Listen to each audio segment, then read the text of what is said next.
Jesus disse sua sexta e sétima palavra antes de morrer: está consumado, e Pai, em tuas mãos entrego o meu espírito. Depois disso morreu e ressuscitou em apenas 3 dias. Depois, a fé dos que creem no Senhor mudou.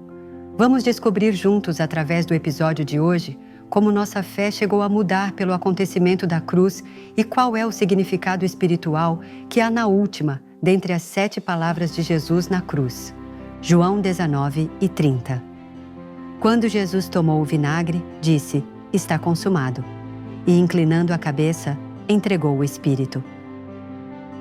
Lucas 23:46.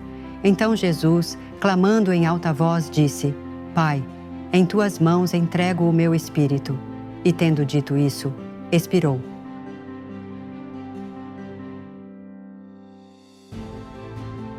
A execução na cruz é conhecida por ser cruel, mesmo não tocando o ponto letal. Esse sofrimento transcende a imaginação, porque a pessoa morre lentamente estando pendurada na cruz de madeira. As mãos e pés de Jesus, pregados na cruz, se rasgaram ao não poder aguentar o peso. Na cabeça, penetraram espinhos agudos e assim todo o seu rosto estava coberto de sangue. Seu corpo estava cheio de feridas ao ser açoitado com chicote e derramou continuamente sangue sob um sol ardente. A profundidade dessa dor é imensurável. Finalmente, Jesus morreu deixando suas últimas palavras: está consumado. Pai, em tuas mãos entrego o meu espírito. A sexta palavra foi: está consumado. A razão pela qual Jesus veio a esta terra foi para morrer na cruz e assim abrir o caminho de salvação para a humanidade. Finalmente, após sua vida pública de uns 3 anos, foi crucificado sem ter pecado algum e assim cumpriu completamente a providência da salvação humana. Por isso, justo antes de morrer pendurado na cruz, confessou: está consumado. Jesus, que é o Verbo que veio em carne a esta terra, guardou perfeitamente toda a lei de Deus. Ao fazê-lo, também não condenou os que não conseguiam guardar a lei. Ao contrário, ensinou dia e noite pela verdade, para que ao menos uma alma a mais pudesse se arrepender e alcançar salvação, e trabalhou sem descanso, a fim de curar os que estavam presos à enfermidade e fraqueza devido ao pecado e os endemoninhados. E por fim, ao morrer na cruz seguindo a vontade de Deus, abriu o caminho de salvação para a humanidade que ia para a morte. O ser pendurado em uma cruz maldita pelos pecadores é impossível se não tiver amor.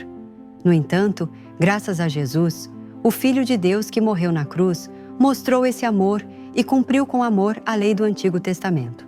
Assim, venceu completamente ao romper o acampamento do inimigo, diabo e Satanás. Portanto, confessou: está consumado. Além disso, na palavra está consumado, tudo se cumpriu, está o significado de que nós também devemos cumprir tudo, praticando unicamente conforme a vontade de Deus, tal como Jesus cumpriu a providência de salvação ao morrer até a morte, seguindo a vontade e providência de Deus. Ou seja, que cumpramos o amor espiritual ao lutar contra o pecado até derramar sangue, assim como assinala 1 Coríntios 13:4-7. Também os frutos do Espírito Santo de Gálatas 5:22-23 e as bem-aventuranças de Mateus 5:3-12, para nos assemelharmos ao coração do Senhor. Uma pessoa assim cumpre fielmente seu dever, ora e evangeliza diligentemente e assim guia muitas almas ao seio do Senhor. A sétima palavra é: Pai, em tuas mãos entrego o meu espírito. Jesus derramou água e sangue sofrendo durante 6 horas pendurado na cruz. Assim, justo antes de morrer, não tinha energia alguma. Mesmo assim, antes de morrer, disse por último em alta voz: Pai, entrego em tuas mãos o meu espírito. Na quarta dentre as 7 últimas palavras, Jesus se dirigiu a Deus como Deus meu, mas na sétima palavra o chamou Pai. Ao ter terminado sua missão como sacrifício que redime o pecado, foi-lhe dada a condição que pode chamar a Deus como Pai. Então, qual será a razão pela qual Jesus deixou como sua última palavra: Pai, em tuas mãos entrego o meu espírito? Isso foi para ensinar que Jesus tem espírito, alma e corpo, assim como o ser humano. Apesar de que o corpo de Jesus morria para cumprir a vontade de Deus, ninguém podia matar seu espírito e alma. Assim, entregou seu espírito e alma a Deus Pai. O ser humano, tal como cita 1 Ds 5:23, está conformado por espírito, alma e corpo, pelo que, se termina sua vida terrena, o espírito e alma chegam a abandonar o corpo, que é sua morada. O corpo de onde o espírito e alma abandonaram volta a ser um punhado de pó, e as almas que foram salvas desfrutam a vida eterna ao ir ao céu, tal como registra Lucas 16:29-31. Enquanto que as almas não salvas vivem recebendo tormento pelos séculos dos séculos no inferno. O que aconteceria se Deus só recebesse o espírito da pessoa salva e não sua alma? No céu, só conheceria a verdade e não se lembraria do cultivo humano que experimentou na terra pelo funcionamento da alma, assim como a tristeza, pobreza, enfermidade, etc. Por isso, não poderia sentir a verdadeira felicidade do céu, nem agradecer de coração. O registrar tudo o que viu, ouviu e aprendeu nesta terra nos neurônios, junto com a percepção e o lembrar do registrado, é o funcionamento da alma. Assim, Deus recebe o espírito e a alma da pessoa. Além disso, existe outro motivo pelo qual Jesus entregou seu espírito e alma a Deus. Porque quem controla o universo e a criação, assim como a vida, morte, felicidade e desgraça do ser humano, é o Deus Criador. Nem um só pássaro cai se Deus não o permite.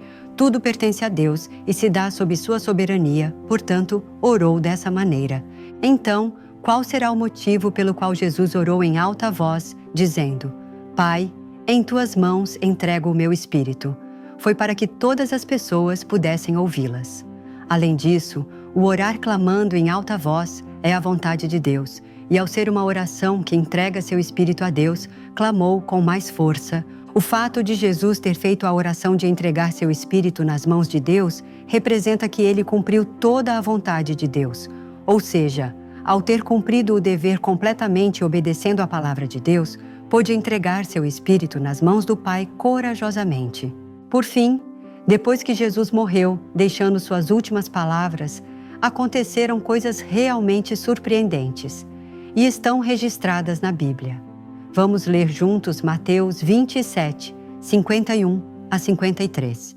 E eis que o véu do templo se rasgou em dois, de alto a baixo, e a terra tremeu, e as rochas se partiram.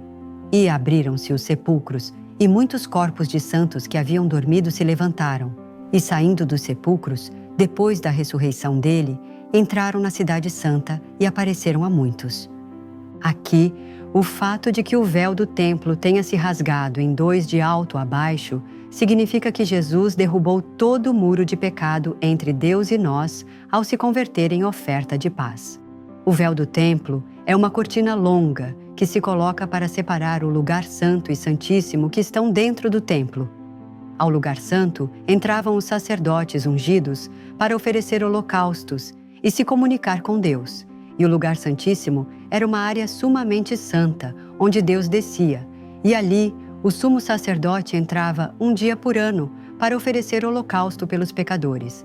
Mas depois que Jesus se tornou o sacrifício de redenção na cruz, o véu que separava entre o lugar santo e santíssimo se rasgou e, a partir desse momento, até mesmo as pessoas comuns chegaram a poder entrar ali.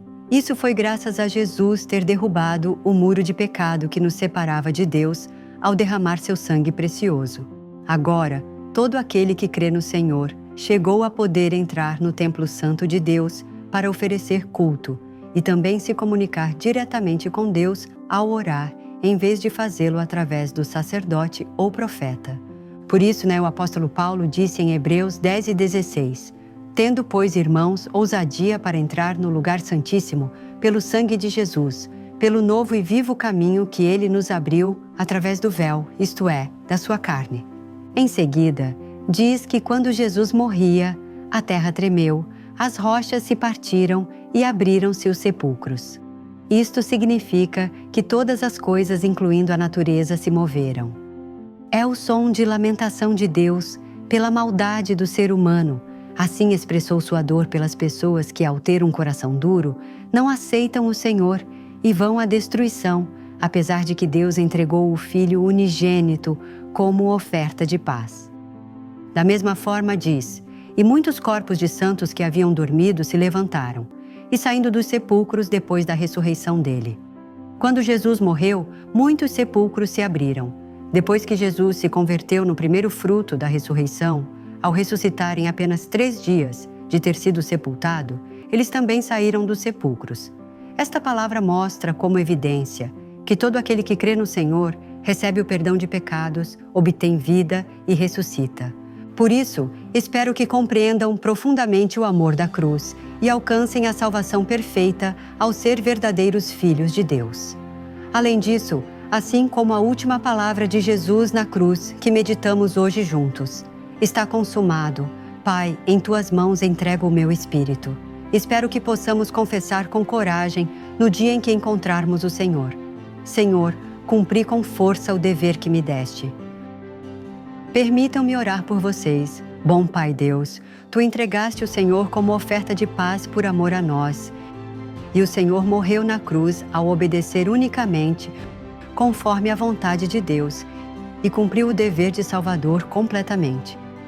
Por isso, quando ia morrer, pôde confessar corajosamente que cumpriu tudo e, da mesma forma, pôde entregar seu espírito a Deus Pai. Te peço para que os irmãos sejam bem-aventurados ao entender completamente o significado espiritual que há nesta confissão e poder estar no Senhor do Senhor corajosamente, sem vergonha alguma. Te agradeço por tua graça e amor. Oro em nome de nosso Senhor Jesus Cristo. Amém.